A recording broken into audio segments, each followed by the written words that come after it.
Assalamualaikum warahmatullahi wabarakatuh. Kami dari kelompok 7 akan mempresentasikan hasil rekayasa ide kami pada mata kuliah pengembangan materi IPS, yang dimana kami mengambil materi yaitu latar belakang kedatangan VOC ke Nusantara dan kaitannya, dipandang dalam aspek ekonomi, geografi, dan sejarah pada materi IPS Sekolah Menengah Pertama. Yang pertama, latar belakang. Pada abad ke-16, Eropa sedang mengalami masa Renaissance dan reformasi yang membawa perubahan besar dalam bidang ekonomi, politik, dan sosial. Salah satu dampaknya adalah munculnya imperialisme Eropa yang ditandai dengan ekspansi kolonial ke berbagai wilayah dunia.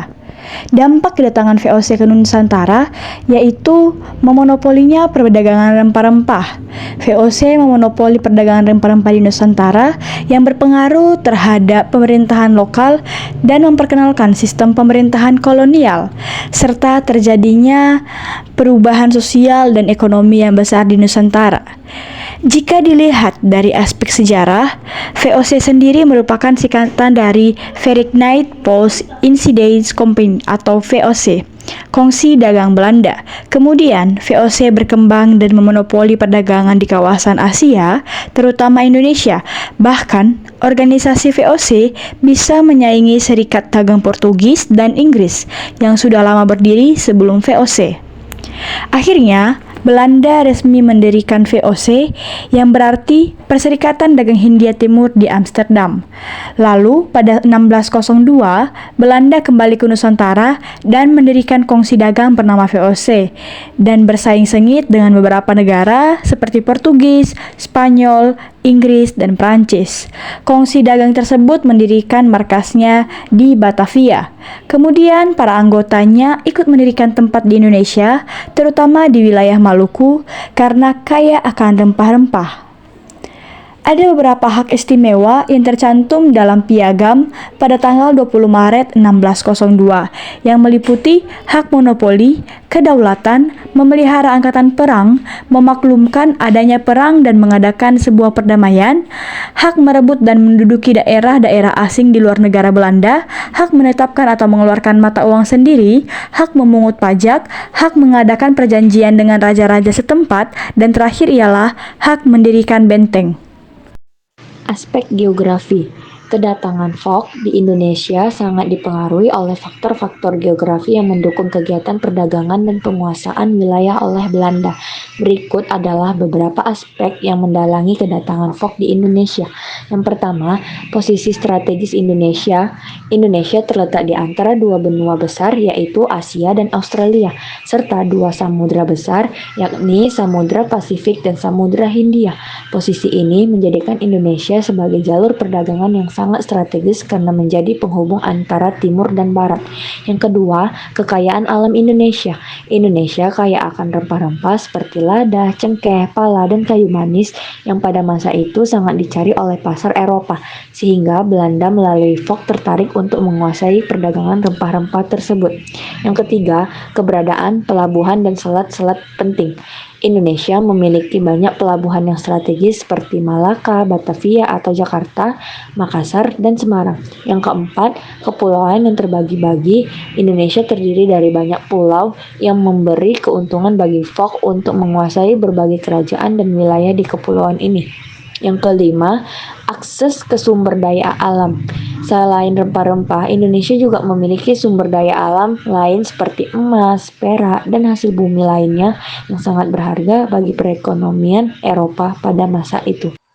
Aspek ekonomi. Kedatangan VOC atau Verenigde Oost-Indische Compagnie ke Indonesia pada abad ke-17 sangat dipengaruhi oleh aspek ekonomi. Beberapa alasan utama dari segi ekonomi yang mendorong kedatangan VOC ke Indonesia adalah sebagai berikut. Yang pertama, keinginan untuk menguasai perdagangan rempah-rempah. Salah satu alasan utama kedatangan VOC ke Indonesia adalah untuk menguasai perdagangan rempah-rempah yang pada saat itu sangat bernilai tinggi di pasar Eropa. VOC berusaha mengendalikan produksi dan distribusi rempah-rempah ini untuk mendapatkan keuntungan besar. Yang kedua, monopoli perdagangan. VOC berusaha untuk monopoli perdagangan rempah-rempah dan produk lainnya di kawasan Asia Tenggara.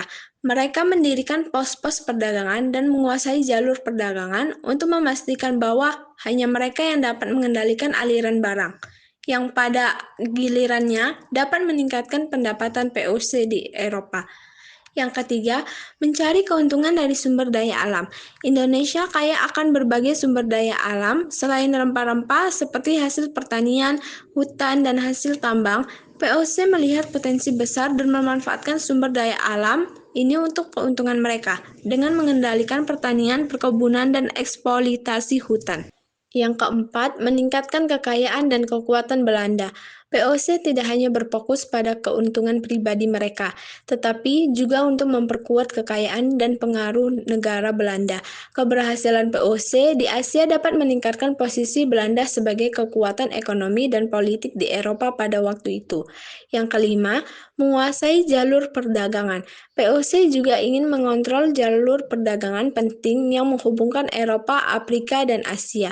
Dengan menguasai Indonesia, mereka bisa mengatur dan menguasai aliran barang dari Asia ke Eropa. Kedatangan VOC ke Indonesia membawa dampak besar, baik dari segi ekonomi maupun sosial, yang turut mempengaruhi sejarah panjang kolonialisme Indonesia oleh Belanda dan sebaliknya. Kedatangan VOC ke Indonesia membawa dampak besar baik dari segi ekonomi maupun sosial, yang turut mempengaruhi sejarah panjang kolonialisasi Indonesia oleh Belanda. Kesimpulan, berdasarkan dari sejarah VOC tersebut dapat disimpulkan bahwa keinginan Belanda untuk menduduki Nusantara sangatlah besar, karena di Nusantara rempah-rempah yang tersedia sangatlah banyak dan beragam. Namun, keinginan dari VOC atau Belanda sendiri tidaklah baik karena monopoli hasil rempah dan upah untuk pekerjaannya.